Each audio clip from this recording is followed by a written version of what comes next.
Bienvenue à l'Université de Saint-Étienne, au CIREC, qui est heureux de vous accueillir pour cette première journée d'études qui réunit les principaux spécialistes de l'enseignement supérieur en France des musiques électroacoustiques et qui nous fait l'honneur de se déplacer dans des conditions difficiles jusqu'au contrefort du Massif central. Alors cette journée n'est pas un aboutissement mais un commencement, puisque c'est la première journée de ce groupe de travail. Donc nous avons pour l'instant plus de questions que de réponses. Et l'objectif de ce groupe, ça va être de tenter de trouver des réponses. Néanmoins, nous avons tous une expérience assez forte liée aux musiques électroacoustiques, et en particulier à leur analyse ou à leur pratique, tout en présentant des profils et des angles d'approche du sujet très différentes.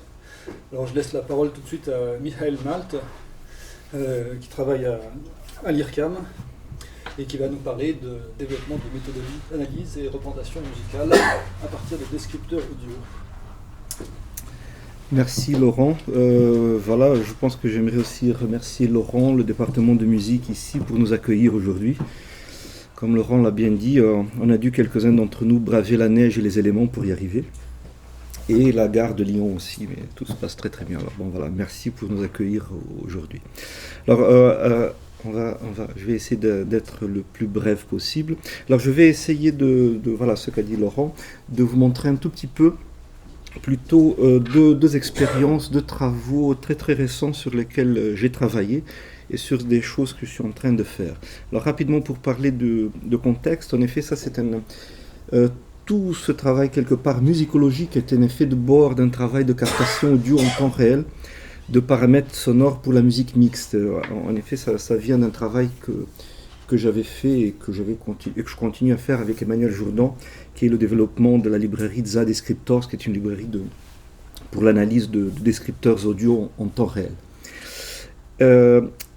Et en plus aussi, c'est d'une volonté, ça c'était lié à un enseignement que j'ai fait les dernières 6 années en master à Paris 4, qui était d'une recherche de méthode fondée sur l'audio pour l'étude, la structure et la forme de phénomènes musicaux, soit dans le cadre de processus de modélisation, soit en effet dans le cadre de l'analyse musicologique. Voilà, ça c'est simplement pour, voilà, ça c'est quelques biblios, des choses qu'on a développées aussi avec Emmanuel Jourdan. Alors ce que je vais vous parler aujourd'hui, c'est vraiment faire une brève introduction au descripteur. Alors je ne savais pas si elle allait avoir beaucoup d'étudiants ou non, alors peut-être je vais assez rapidement sur ça et vous montrer 2 expériences. Je les considère plus expériences, sur la segmentation en temps réel de flux audio, ça veut dire la détection d'événements musicaux, et après une proposition de représentation musicale qui pourrait être une aide à l'analyse musicale. Alors rapidement, pour les descripteurs audio, je pense qu'on connaît très très bien, c'est un paramètre uni ou multidimensionnel qui va essayer de ramener une dimension particulière d'un signal sonore, en effet. Et que normalement cette dimension particulière va être ramenée à un ou plusieurs paramètres numériques. Ce qui nous intéresse plus particulièrement aussi, c'est l'évolution temporelle de ces descripteurs audio, hein, parce que cette évolution peut être utilisée, ça veut dire on l'espère, c'est une des hypothèses du travail, peut être utilisée pour représenter, caractériser en effet un flux ou une évolution d'événements sonores et leurs caractéristiques. Alors juste pour donner quelques exemples de descripteurs audio, ça c'est simplement pour introduire, c'est le fameux brillance dont je parlerai, même l'amplitude, l'énergie d'un signal, la rugosité, fréquence fondamentale, flux spectral, des choses plus ésotériques comme des MFCC et d'autres. Voilà. Je pense que je vais aller directement, je vais sauter 2 ou 3 petites choses, parce que... voilà. Alors, ce qui se passe actuellement avec les descripteurs, au départ, ils ont été plutôt développés pour une étude scientifique du son, et les dernières années, plutôt pour ce qu'on appelle le MIR, le Music Information Retrieval, ça veut dire l'étude de larges bases de données, d'archives sonores. C'est dans ce contexte qu'a été développée en grande partie leur utilisation. Mais ce qui se passe de nos jours, c'est que de plus en plus, on a une très très grande disponibilité d'environnement qui nous propose des analyses par descripteurs. Et je pense que ça, c'est une chance, je pense, pour l'analyse musicale, parce qu'on peut profiter de toutes ces connaissances pour l'étude musicologique. Alors actuellement, par exemple, il y a un certain nombre d'outils comme Sonic Visualize avec ses plugins, la Myrtlebox d'Olivier Lartillot, le projet Marcias, l'Auditory Toolbooks, le ZaDescriptors qu'on a développé avec Emmanuel Jourdan, la librairie Cam Descriptors issue d'un travail de Geoffroy Peters et beaucoup d'autres, et encore 3, 4, 5, 6 environnements en ligne qui peuvent être utilisés. Dans le travail que je vais vous présenter, ça peut paraître un peu trop technique, mais je vous dirai pourquoi. L'environnement de travail utilisé a été Max MSP avec l'objet Mubu. En effet, je remercie Riccardo Borghesi parce qu'il y a eu un certain nombre de développements un peu particuliers ou spéciaux pour le travail que je vais vous montrer. IRCAM Descriptors, ZaDescriptors, et en plus, je vous en parlerai, certaines fonctions ad hoc pour la rugosité qui ont été faites en JavaScript, AudioSculpt, E-Analyse et aussi l'environnement R. Alors pourquoi est-ce que je vous parle de ça? Parce que ça c'est juste un point de vue, c'est qu'il manque en effet, je pense que de nos jours, et ça c'est peut-être aussi un sujet, des méthodologies, des outils et une étude de ce que j'appellerais le flux de travail, le workflow, dans ce type d'études musicologiques où on va essayer d'extraire de l'information du flux audio directement. Voilà, ça c'est un peu simplement pour l'introduction. Alors allons-y aux deux expériences que nous avons effectuées.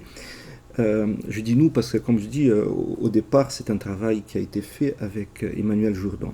Alors, le premier travail a été un travail de segmentation, ça veut dire de détection d'événements en temps réel, détection d'articulation. Alors, dans ces trois expériences, en effet, l'idée était de détecter des événements, on verra lesquels, en utilisant un certain nombre de descripteurs audio. Dans ce cas, c'est 3 et 4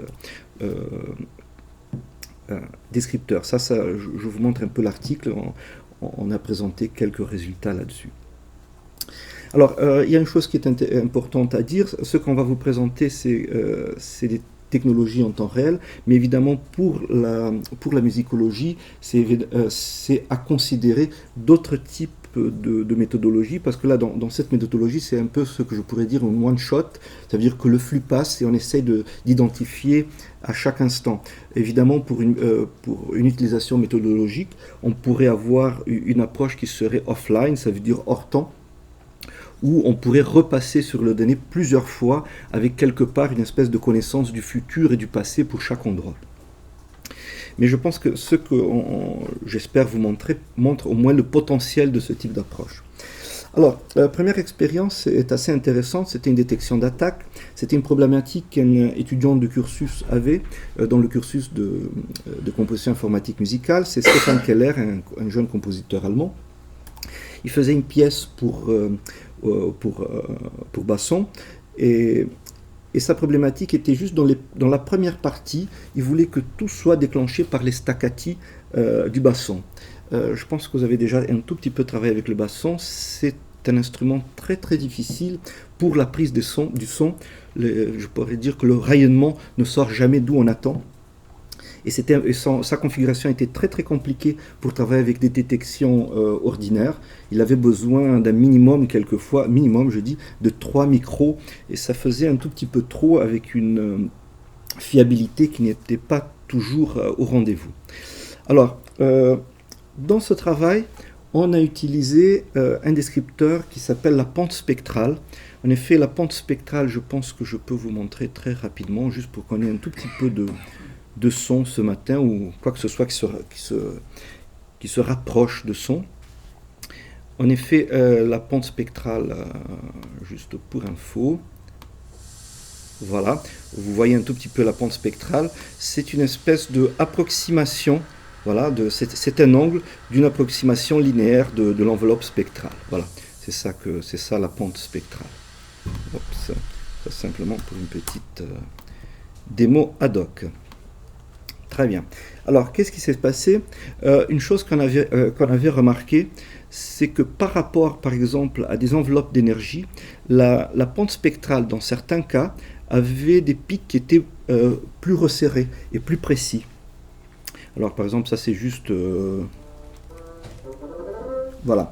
Et il y avait une autre caractéristique aussi dans le cas de la pente spectrale, c'est que ce type de paramètres était beaucoup moins influencé, par exemple, par des, comment dire, des conditions comme le bruit de fond. Ça veut dire que lorsqu'il y avait une attaque, quelque part c'est tout le spectre qui bouge, même si quelque part l'intensité du, comment dire, ou l'amplitude qu'on va détecter est constante. Alors dans des cas extrêmes, la pente spectrale peut être une aide très très précieuse, même si dans les conditions optimales, et ça par la littérature, c'est considéré le pire des descripteurs. Alors on peut voir quelquefois, ça dépend vraiment des conditions. Une autre expérience que j'apprécie énormément, ça a été un problème aussi d'un jeune compositeur du cursus qui voulait, par exemple, dans sa pièce du cursus, c'est Daniele Ghisi, un jeune compositeur italien que vous devez par ailleurs connaître.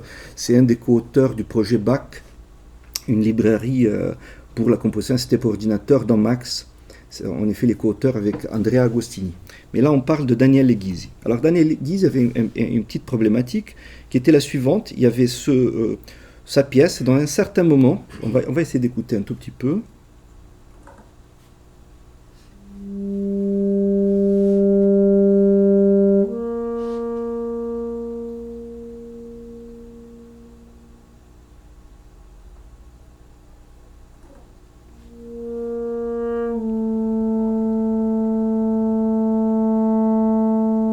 Voilà. Alors, quel était son problème? Il voulait pouvoir détecter les key clicks, les percussions avec les clés. De la même manière, il voulait que ces percussions puissent déclencher un certain nombre d'événements. Alors, si on regarde par des moyens usuels, ça veut dire déjà l'amplitude de ces key clicks sont vraiment largement inférieures à l'amplitude générale du morceau. Par contre, ce qui est très très intéressant, c'est lorsqu'on regarde le spectre, on voit qu'il y a une amplitude spectrale, c'est-à-dire un registre spectral qui est extrêmement large et très très différent en effet des autres deux notes. Alors avant de continuer, je vais juste faire un petit rappel de deux petits concepts qui vont être importants ici et on va continuer. D'accord, nous sommes dans la question des key clicks, mais j'aimerais juste revoir. Alors, il y a deux concepts que je vais utiliser beaucoup, que vous connaissez tous, mais je revois pour peut-être s'il y a une personne ou une autre qui ne... Alors voilà, désolé, c'est une déformation spectrale non professionnelle, spectrale aussi. J'ouvre une parenthèse, j'enfermerai à la fin. Alors, le premier concept qui est important, un des descripteurs qu'on va utiliser, c'est le centroïde spectral. C'est une des stars des descripteurs les dernières 30 ou 40 années. Alors, je ne vous donnerai pas de démonstration, c'est assez simple. En effet, c'est dans un spectre, c'est la fréquence qui est considérée le barycentre du spectre. On peut considérer comme étant une moyenne pondérée, moyenne des fréquences pondérées par les amplitudes. Voilà. Ça, c'est un des descripteurs, voilà, c'est cette fréquence.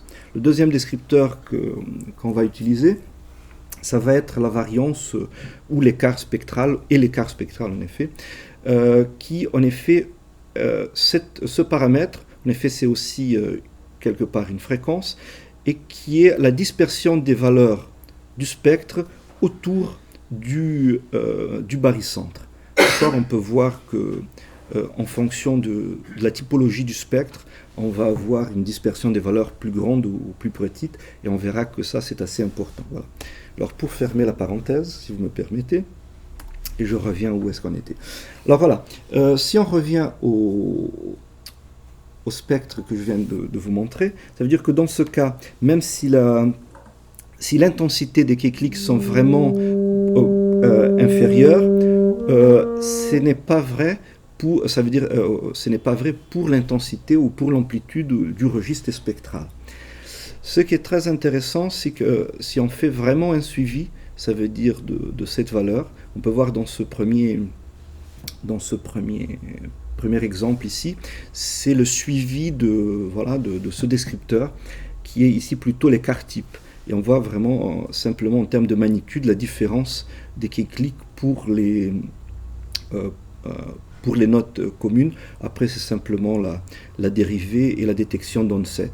Je pense qu'on a un tout petit peu de temps, nous sommes presque à la fin. J'essaie de vous faire un petit exemple en temps réel, espérant que ça va marcher. Ça ne marche jamais de toute façon, mais... Ah d'accord, très très bien. Oups. Je pensais l'avoir mis à un autre endroit. Désolé, c'est toujours, comme je vous disais, oups. C'était assez fluide jusqu'à maintenant, mais bon. D'accord, voilà, c'est ça.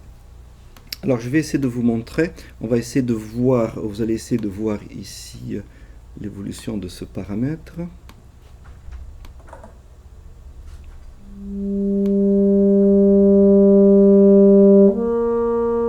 Maintenant regardez les clics avec un burst, avec du bruit. Voilà. Ce qu'on vient de faire, voilà, ce que je suis en train de faire ici, simplement, je suis en train de détecter les clics et les identifier par ces petits bruits, voilà. Voilà, je vais assez rapidement avec ça. Et je pourrais dire, c'est une espèce de bonne réussite en termes de travail. Troisième expérience qu'on a faite aussi, c'était dans le cadre de l'étude des possibilités de ce descripteur. C'est quelque chose d'assez ancien, mais c'est la détection de consonnes fricatives et sibilantes.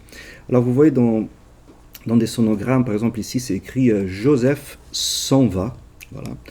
Ou sinon ici vous avez la sauce qui fige. Alors, vous voyez qu'un certain nombre de consonnes ont à peu près la même caractéristique que les clics, un peu différemment. C'est pas seulement une grande amplitude de l'écart type, mais vous avez quelque part, d'une façon comme un effet de bord, vous avez aussi le centroïde qui augmente. Ça veut dire, voilà, on pourrait dire ça c'est les deux caractéristiques de ces consonnes fricatives sibilantes. Alors, une autre expérience ici, c'est qu'on a voulu travailler avec des compositions de descripteurs. Ça veut dire, on a utilisé un peu cette formule un peu barbare. L'idée est très très simple. C'était la possibilité de trouver une manière, voilà, c'est assez simple, je pense que vous comprenez un peu. On a les deux flux de centroïde spectral et variance spectrale ici dans le cas, et en effet ce qu'elle fait un peu cette petite équation, c'est très évident, elle essaye de maximiser ou de construire une fonction qui va avoir des pics lorsqu'on a des coïncidences de pics entre les deux descripteurs. Alors ça c'était vraiment utile parce que exactement, alors ça c'est simplement une petite démonstration très très pédagogique pour comprendre un tout petit peu comment ça fonctionne.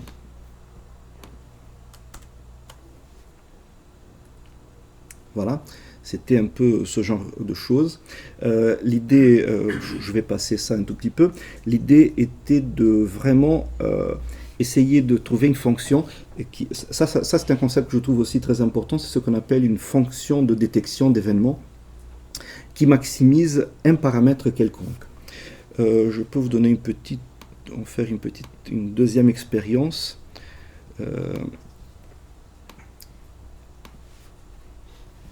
Vous devez vous en douter que si ça marche, on a vraiment de la chance. Ah oui, il était sur le bureau. Alors, l'idée ici, c'est... Oh bon, on va écouter, vous allez voir. Oups, désolé. Il y avait une petite chose qui manquait. Un petit setup.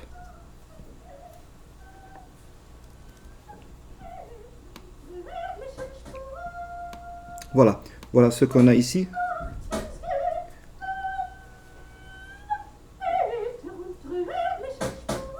Voilà.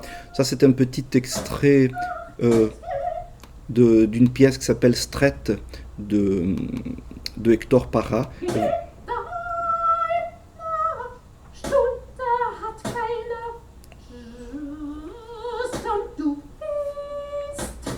Si vous êtes intéressé, ça c'est un patch exemple qui vient avec la librairie ZDescriptors. Donc je vais un tout petit peu vite. Alors on a poursuivi un peu ces expériences. Par exemple, l'année dernière, on est en train d'écrire un papier là-dessus. Dans une pièce de Marta Gentilucci, ça c'était en cursus 2, il y avait des trémolos de voyelles. Oups, excusez-moi, mal cliqué. Voilà. Alors, l'intérêt là-dedans, ou la difficulté, c'est que ce qui est intéressé pour cette compositrice, c'était de pouvoir détecter le rythme de ces trémolis, qui avait aussi la caractéristique d'avoir une fréquence fondamentale assez stable. Voilà, ça c'est juste d'autres choses qui sont en route dans le cadre d'expérience. Alors ça c'est la première partie, ça veut dire que c'est c'est un peu de segmentation. Et deuxième expérience qui est ce qu'on appelle la BSTD, mais c'est plutôt une type de représentation à partir des descripteurs. Et l'idée est essayer de décrire un paramètre sonore ou une qualité qu'on pourrait appeler la masse sonore. Alors l'idée est la suivante, c'est dans les deux descripteurs, dans tous les descripteurs qu'on a vus, voilà la brillance et l'écart type, il y a d'autres, ça on a déjà vu. D'accord, il y a le centroïde spectral, comme je vous ai dit, c'est quelque chose qui est assez ancien, c'est vraiment un des principaux descripteurs pour caractériser le timbre du son. Il y a plusieurs auteurs, ce que je vous montre ici, qui montrent son importance dans cette caractérisation du timbre, soit pour la caractérisation du timbre ou identification de timbres instrumentaux. Alors ça, c'est quelque chose qui est assez connu. Par contre, quelque chose qui est assez récent, c'est l'étude de la signification du point de vue musical de ce descripteur qui est la variance écart type. Alors très récemment, un jeune compositeur, musicologue québécois, Frédéric Chiasson, a commencé un travail assez intéressant. Je crois qu'il n'a pas édité encore, je ne suis pas sûr, mais où il fait l'hypothèse assez intéressante que l'écart type spectral pourrait être approché du paramètre musical qui est appelé volume par Coquelin, par exemple. Alors ça, c'est une hypothèse assez intéressante parce qu'on peut vraiment rapprocher la perception quelque part de ce descripteur par cette sensation qu'on a aussi de volume, de remplissage spectral.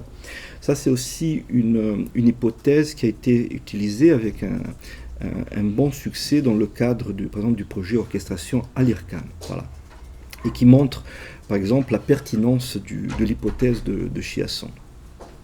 Voilà, je passe. Alors, ce qui est intéressant dans ces deux descripteurs, c'est que chacun d'entre eux, quelque part, exprime une information sur les caractéristiques du son. Ça veut dire d'un côté la couleur, ou une partie de la couleur, ça veut dire la brillance, et de l'autre côté l'épaisseur spectrale.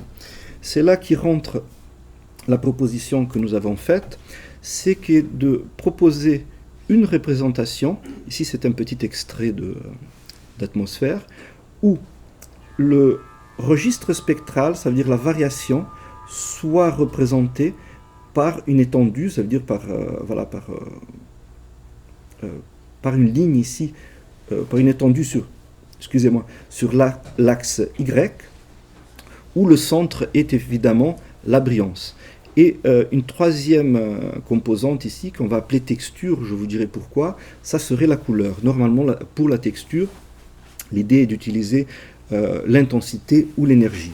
Alors ça, on a trouvé que c'était assez intéressant, la définition d'une espèce de super descripteur.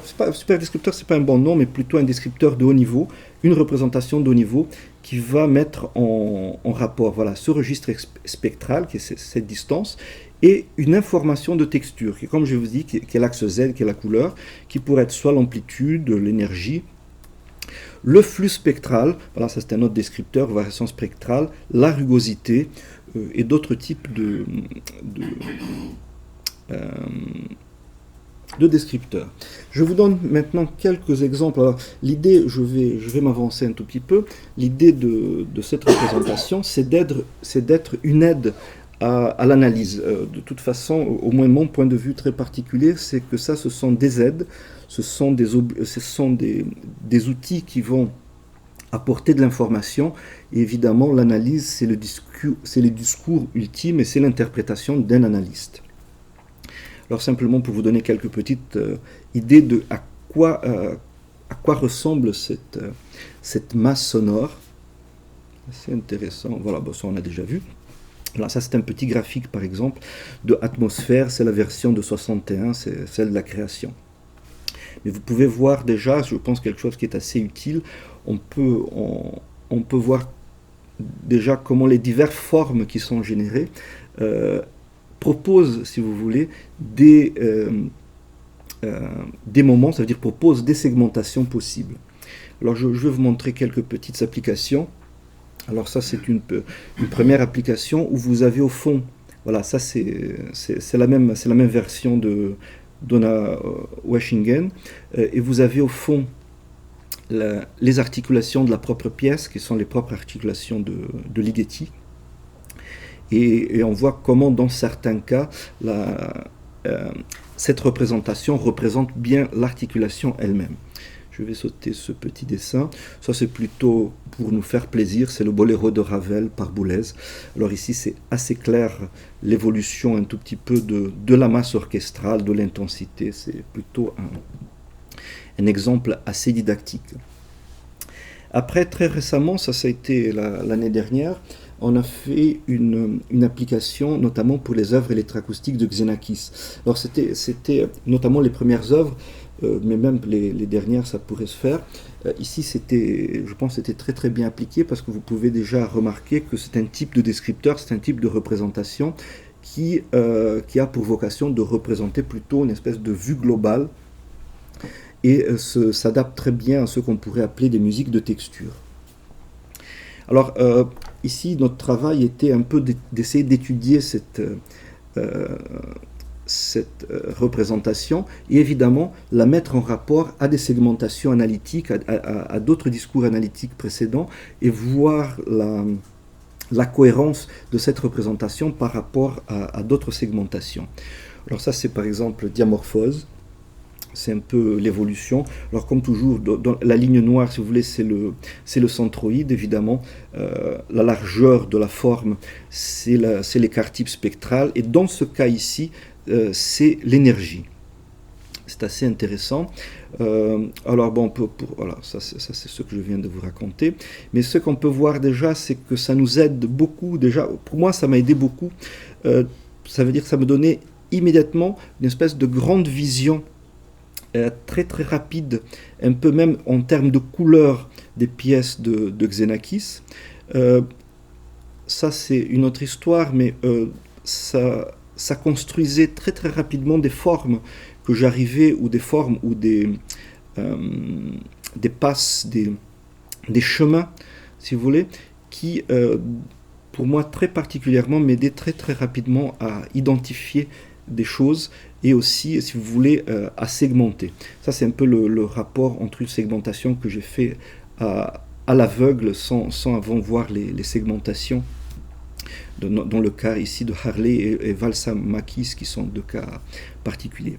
Alors, ce qui est très intéressant, c'est aussi de mettre en rapport cette représentation avec d'autres descripteurs. Alors Spectral Spread, je vais passer, mais par exemple un autre descripteur qui est ce qu'on appelle la variation spectrale. La variation spectrale, pour aller très très vite, est un peu la différence c'est la différence entre deux frames, entre deux cadres d'une FFT. Et ça donne une bonne idée, si vous voulez, du mouvement quelque part, de la densité de mouvement qu'on a quelquefois dans un certain nombre de masses sonores. Alors ici, je mets en relief un petit moment où il y a une espèce de stabilisation de la masse sonore dans Diamorphose, que j'appelle ça une espèce de pont de la première à la deuxième partie. Ça montre que dans certains moments, on peut avoir à nouveau des espèces de chemins qui peuvent nous aider pour l'interprétation. Un autre petit exemple aussi avec concret PH. Alors concret pH, c'est assez difficile parce que c'est quelque chose de très très monolithique et on peut percevoir comment dans ce cas c'est assez difficile de trouver une segmentation. C'est où quelquefois ça peut être très très utile, par exemple, au lieu d'utiliser en troisième dimension le Z, l'énergie, utiliser un autre descripteur. Alors par exemple ici, pour la couleur, j'ai utilisé plutôt la variation spectrale. Et c'est assez intéressant pour ceux qui connaissent un tout petit peu. On va écouter ces 2 minutes, je pense qu'on a le temps. On se fait comme ça, c'est une petite demi-heure, non? Parce qu'on a raccourci. Voilà, je vais faire une petite demi-heure, comme ça j'avance un peu, j'ai commencé moins quart. Voilà, on va finir. Et ici, on peut voir comme c'est assez intéressant. Et on peut voir que cette montée de la variation spectrale, c'est exactement ici à ce moment qui rentre ce que moi j'appelle des percussions graves ou des cloches, mais ce sont des transpositions au grave, des petits échantillons de Xenakis. Je pense, voilà. Et on arrive à retrouver par un autre descripteur un autre type de segmentation. Je pense que les 2 petites minutes, allez. On va voir un tout petit peu, voilà, on va réécouter ces 2 minutes concret pH.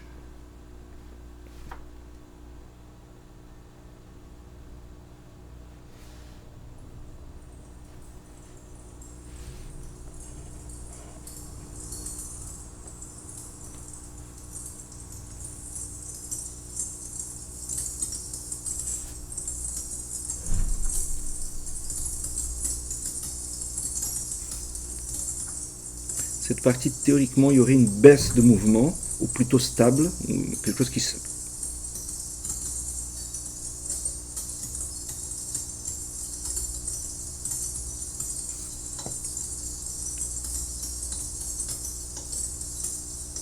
Vous allez avoir ici les percussions graves qui arrivent là.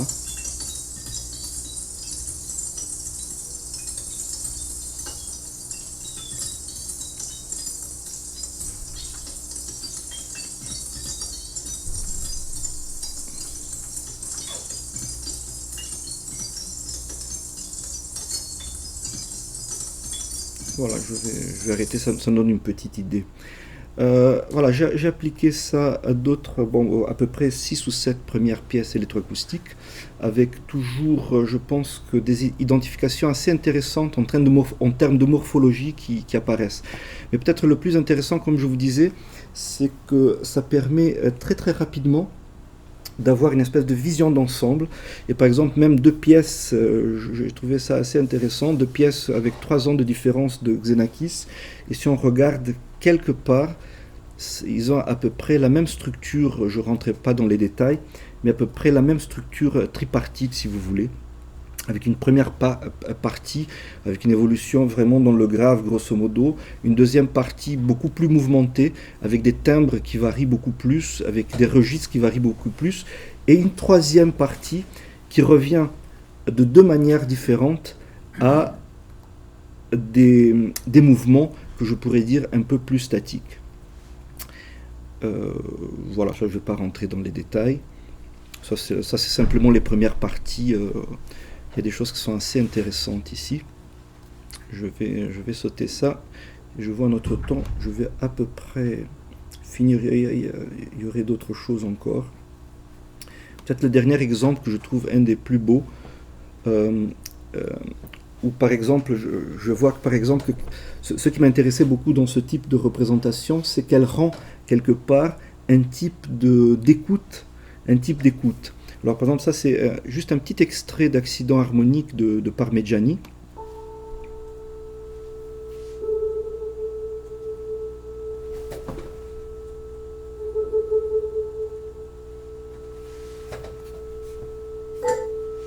Voilà.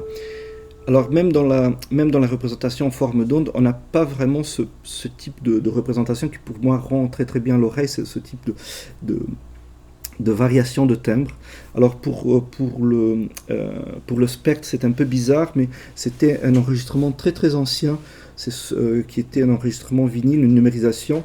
Et là, c'est un autre problème avec cette représentation, mais c'est pas seulement la représentation, mais c'est avec l'analyse de descripteurs. C'est très sensible au bruit de fond. Mais ça, c'est un autre problème, je crois, un problème méthodologique un peu général. Alors, pour en finir ou pour finaliser, voilà, très très brièvement, je pense qu'en termes de prospective, je trouve les descripteurs quelque chose, une voie assez riche comme aide à la segmentation, notamment dans ce que je peux appeler une espèce de phase préparatoire à l'analyse pour la décomposition paramétrique. Ils sont utiles, ce que peut-être j'ai proposé dans la première partie, pour être une espèce de piste pour la construction de ce que j'appelle des fonctions de détection. Voilà. Mais une chose qui manque un tout petit peu, qui n'est pas toujours facile, c'est faire le rapport en effet entre les descripteurs, et ceci notamment ce que j'ai utilisé, ce qu'on appelle des descripteurs de bas niveau, avec des paramètres perceptifs. Mais je pense que dans l'évolution, l'idée serait de plutôt arriver à identifier un certain nombre de situations musicales, comme par exemple celle des consonnes, qui était assez banale, assez ordinaire, et en fonction des caractéristiques des situations, de construire des fonctions de détection, ce que j'appelle des fonctions de détection composées. De cette manière, on pourrait, j'imagine, mettre ça en rapport avec des caractéristiques musicales ou perceptives de plus haut niveau, timbre, texture, je dis rugosité, même si ça existe, pour la rugosité, cela existe tel quel. Alors évidemment, ça, ce n'est pas si facile, parce qu'il y a il y a un bon travail de méthodologie à développer. Il y a vraiment des problèmes méthodologiques dans l'utilisation des descripteurs. Voilà, je ne vais pas en parler maintenant, ça serait très très long. Et il y a aussi tout un travail dans le cas de la segmentation, mais ça c'est assez évident, de définir, je dis des règles, mais des contraintes, des suggestions pour pouvoir les utiliser. Et évidemment, le problème de méthodologie aussi, c'est dans le cadre plus général de la musique enregistrée, ça veut dire prendre en compte tous les biais de l'édition, de post-production et ainsi de suite. Voilà, merci beaucoup. Je ne sais pas si vous avez des questions.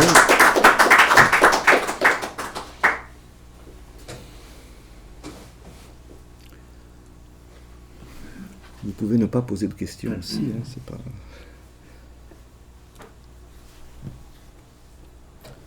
Sinon, je libère la place pour le prochain et on en parlera plus tard peut-être. Est-ce qu'il y aura une séance de questions générales parce que ça serait plus intéressant? Oui, je pense, oui, comme ça on mélange les choses, je pense que peut-être... Moi, Oui. une question, mais c'est peut-être un peu trop vaste, mais c'est l'utilisation de la couleur en fait dans toutes ces représentations. Oui. En fait, à chaque fois, c'est, si j'ai bien compris, c'est des paramètres d'analyse différents qui sont injectés dans la couleur. Voilà, l'idée est la suivante. Alors, je vais prendre celui-là. Moi, je reviens ici. C'est que l'idée de cette représentation, voilà, c'est essayer de rendre compte, en partie, hein, ma velléité n'est pas énorme, de cette chose qu'on appelle masse sonore. Voilà. Alors dans cette masse, en partant un peu des hypothèses que la variance ou l'écart type peut nous représenter un peu cette sensation, il y a un peu la direction. L'idée, c'est d'essayer de trouver pour cette troisième dimension un descripteur ou un ensemble, ça pourrait être un ensemble de descripteurs, je ne vous ai pas montré ici, mais il y a dans d'autres cas, voilà, un ensemble de descripteurs qui décrit une partie ou une partie, voilà, une partie de cette chose qu'on peut appeler texture, voilà, qu'on peut appeler texture. Parce qu'on peut avoir quelquefois une étendue spectrale très large, mais avec des sensations de texture différentes. Voilà, si on a par exemple une synthèse additive, c'est une chose, si on a du bruit, c'est autre chose, avec la même chose. Voilà, c'est ça l'idée. Alors, là, si je prends simplement, par exemple, cette représentation-là, à un instant T, on a donc en noir le spectral centroïde. Voilà, il est là juste pour... L'épaisseur, c'est la variation du spectre. Ouais. Hein, et la couleur. Ici, dans ce cas, c'est l'intensité, c'est l'énergie plutôt. L'énergie. Dans ce cas, c'est l'énergie. Voilà, ce qui est fait sur le spectre. Par contre, ici, le Z, c'est la variation spectrale. Ça veut dire, en effet, c'est une mesure de corrélation entre deux vecteurs, entre deux cadres FFT. Excuse-moi, juste le Z, ce que tu appelles le Z, C'est la couleur, d'accord? Parce que j'ai X, Y et le Z. Voilà, l'idée c'était un peu ça. Et donc là, dans ce cas, donc, le Z c'est la variation spectrale, et donc l'épaisseur c'est... Ça continue à être l'écart type, la variance, l'écart type, ouais. Tout à fait.